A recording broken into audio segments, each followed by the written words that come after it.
7 en punto de la mañana, de vuelta con mucho más de Primera Página. El concejal al Cabildo Metropolitano de Caracas, Alejandro Vivas, integrante de la Mesa de la Unidad Democrática, está con nosotros. Ya vamos a hablar, concejal, acerca de las solicitudes que se están haciendo desde la Mesa de la Unidad para activar el referéndum revocatorio, la solicitud de renuncia al presidente Nicolás Maduro o una posible enmienda constitucional. Pero antes de ello, me gustaría su apreciación como dirigente político respecto de lo que fue esta decisión ayer del Parlamento Nacional, no aprobar la declaratoria de prórroga para el decreto de emergencia económica, que luego posteriormente fue declarado como constitucional y en plena vigencia, además, por el Tribunal Supremo de Justicia.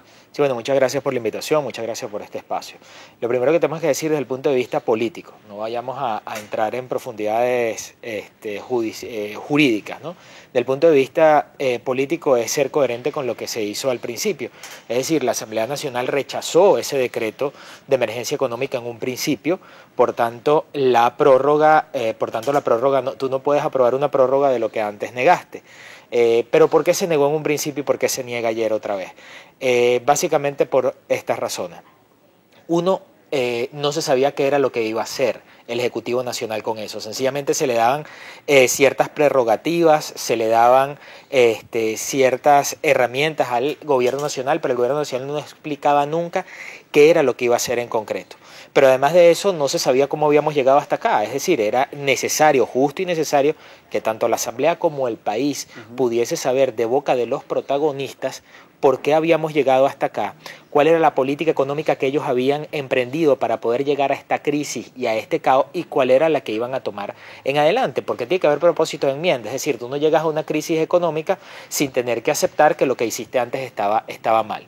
Y tanto en ese momento como ayer, la decisión del gobierno fue no presentarse, no darle la cara, no a la Asamblea, no darle la cara al país, no presentarse al país. No, bueno, pero el vicepresidente de la República fue con algunos de los ministros a la plenaria de la Asamblea. Pero ayer no fue Meréndez, que era el que iba a dar las cifras duras. Ya él se lo dijo José Guerra y lo dijeron los diputados que intervinieron ayer. Es decir, Aristóbulo Isturiz, pues un político muy versado, pero al parecer le faltaba muchísima información técnica, de números, económica para poder presentarla. Entonces, una carta en blanco, un cheque en blanco, firmárselo de nuevo, un gobierno que ha tenido 18 habilitantes, un gobierno que ha tenido 15 años, un gobierno que lo que pedía en ese decreto de emergencia económica lo había hecho por las vías, valga la redundancia, por las vías de hecho, o lo había hecho o lo podía hacer bajo cualquiera de las leyes habilitantes, y que no lo había hecho hasta ahora, que se le da este decreto de emergencia económica, se lo valida el Tribunal Supremo, como te dije, sin entrar en el tema jurídico, inconstitucional, como nosotros lo expresamos en aquella vez, y ya han pasado los 30 días y no se ha hecho nada.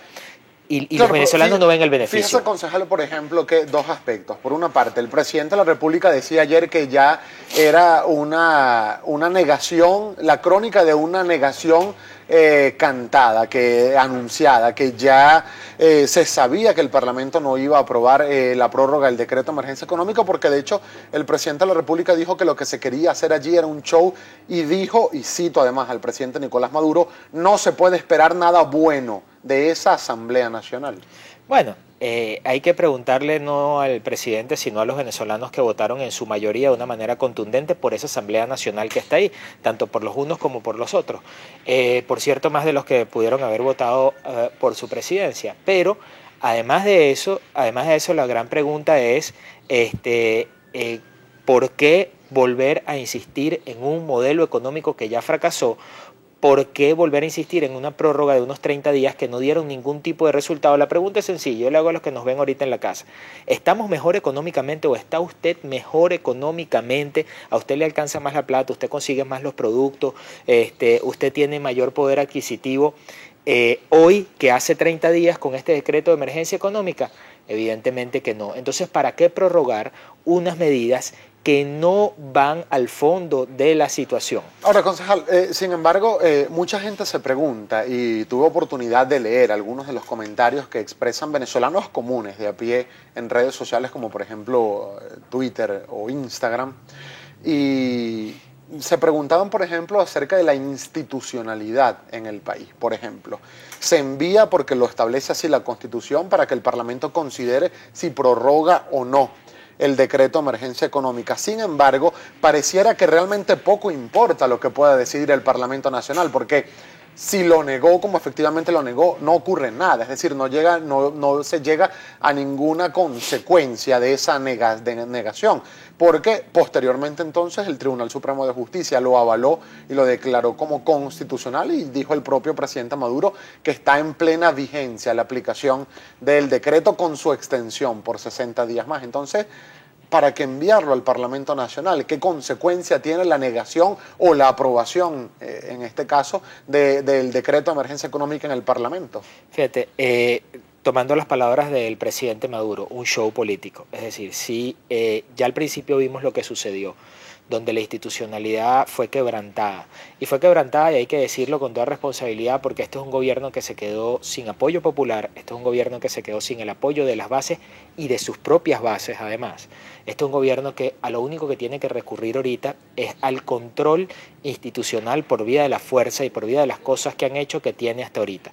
Es decir, no tiene otra opción sino atrincherarse en ese control institucional que tiene, y por eso pone al Tribunal Supremo de Justicia o a la Sala Constitucional del Tribunal Supremo de Justicia, la pone al servicio de sus intereses políticos. Entonces, si ya sabíamos cuál fue el primer capítulo, todos lo vimos cuando esa institucionalidad se quebrantó por parte del gobierno, mandarlo otra vez, sabiendo que políticamente, coherentemente, la Asamblea no podía aprobar una prórroga de algo que no aprobó en un principio, era sencillamente buscar discurso político. Es decir, este es un gobierno que no acepta las responsabilidades, que no da la cara y que tiene que permanentemente buscar un culpable fuera de su seno. ¿Cree usted que está obstaculizando la Asamblea Nacional la búsqueda de soluciones para salir de la crisis económica que atraviesa el país? En lo absoluto. Lo que está tratando de buscar la Asamblea Nacional es algo muy importante, que es el orden que necesita este país. El desorden al que hemos estado sometidos durante todos estos años es lo que nos ha llevado a lo que tenemos ahorita. La Asamblea Nacional lo que busca es preservar el orden, y además de manera sincera, cuando invita a los protagonistas de este desastre que tenemos a que expliquen por qué llegamos acá. Ahora, usted habla de desorden y de desastre. ¿Cómo se sale de este desastre? Por ejemplo, una de las alternativas que ha propuesto en su hoja de ruta 2016 la Mesa de la Unidad Democrática. ¿Usted está de acuerdo con que se inicie desde ya un proceso de recolección de firmas, aun y cuando el CNE no ha dado todavía el modelo de hoja para la recolección de firmas ni los mecanismos constitucionales o legales, más que todo técnicos, por así decirlo, para ese proceso de recolección de firmas que va a terminar con una solicitud a referendo revocatorio?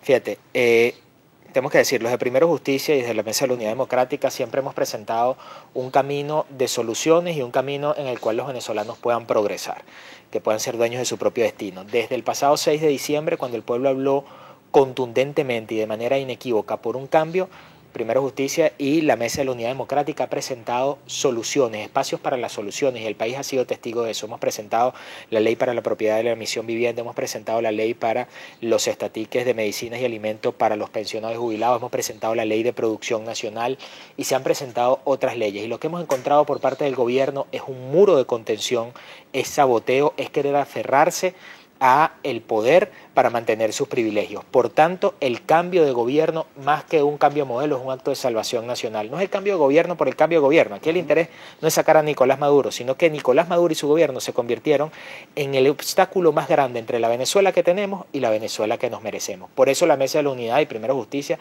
todos hemos decidido que vamos a analizar y que vamos a tomar y que vamos a transitar todos los mecanismos constitucionales que nos permite la Constitución para poder cambiar este modelo. Claro, pero también ha sido público, notorio y comunicacional, como se dice, concejal, que Primero Justicia ya anda por el país recogiendo algunas firmas en unas planillas. La pregunta es, este esfuerzo de recoger firmas en unas planillas que no son realmente las que ha establecido el Consejo Nacional Electoral, ¿le han dirigido comunicaciones para que el CNE se pronuncie respecto de esta solicitud de activación del referendo revocatorio y no se ha dado esa respuesta? ¿Cree que se vaya a diluir este esfuerzo con una normativa que todavía no ha fijado el CNE? Fíjate, nosotros lo que estamos haciendo, emprendimos desde hace ya unas semanas, desde Primero Justicia, nos pusimos a la orden de la unidad y a la orden de Venezuela para poder empezar a activar el proceso del referéndum revocatorio. No nos chupamos el dedo, sabemos perfectamente a lo que nos estamos enfrentando, así como nos enfrentamos el 6 de diciembre y salimos victoriosos.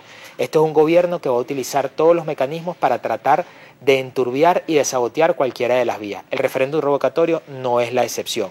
El referéndum revocatorio se rige ahorita por un reglamento que fue aprobado en el 2007, en donde pone una serie de fases y una serie de procesos para poder llegar al referéndum revocatorio.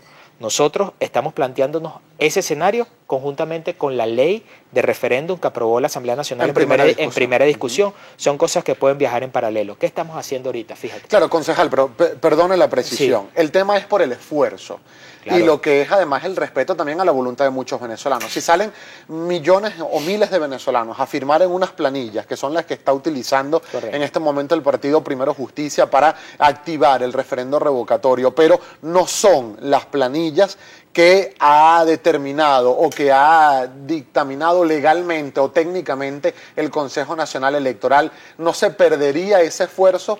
Entre tanto, el CNE no se pronuncie respecto de lo que son los mecanismos para la activación del referendo revocatorio. Fíjate tú, esta primera fase nosotros la hemos denominado, y muy importante la pregunta para poderlo aclarar, aunque ya lo hemos aclarado en nuestra comunicación, y cuando recibimos los datos, lo que estamos es buscando los datos de los convocantes. Es decir, no estamos recogiendo ahorita las firmas y así se le dice a las personas. Son los datos de los convocantes. Okay. ¿Para qué? Para poderlos tener organizados, para poderlos tener estructurados, y para que cuando el CNE en una de esas fases nos diga, tienen tantos días, 3 o 4 días, para acudir directamente a estas personas como un mecanismo de movilización y de estructuración. ¿Y esa data es privada, se va a mantener secreta y en pleno resguardo? Absolutamente privada, en pleno resguardo, secreta, como hemos guardado todas nuestras datas. ¿Quién da garantías, concejal, de que esa data que está manejando el partido Primero Justicia se va a mantener en secreto y en pleno resguardo de seguridad? Nosotros damos garantías, como hemos manejado todos nuestros procesos electorales, en donde la gente se acerca y se convierte en movilizadores y se convierte en militantes de nosotros.